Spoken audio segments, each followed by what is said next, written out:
बाप लेकीच्या नात्याला काळीमा फासणारी घटना महाड MIDC पोलीस ठाणे हद्दीमध्ये घडली आहे। पित्याने स्वतःच्या पोटच्या मुलीवर लैंगिक अत्याचार केल्याचा धक्कादायक प्रकार समोर आलाय।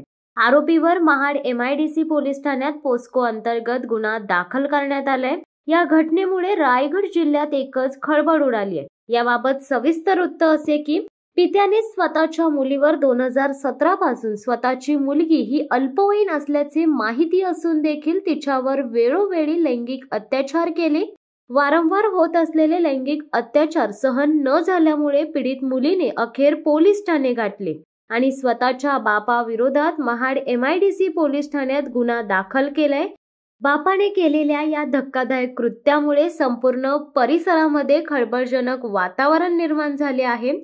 महाड MIDC पोलिसांनी पीडित मुलीच्या बापाला अटक केली असून त्याच्या विरोधात पोस्को अंतर्गत गुन्हा दाखल करण्यात आलाय।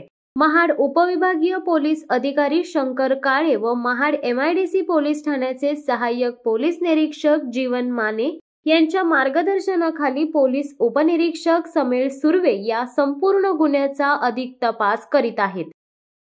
शिवसत्ता टाइम्ससाठी रेश्मा माने, महाड। दे धडक बेधडक वृत्त देणाऱ्या आपल्या शिवसत्ता टाइम्स न्यूज चॅनलला लाल बटन दाबून सबस्क्राईब करा आणि बेल आयकॉनला क्लिक करायला विसरू नका।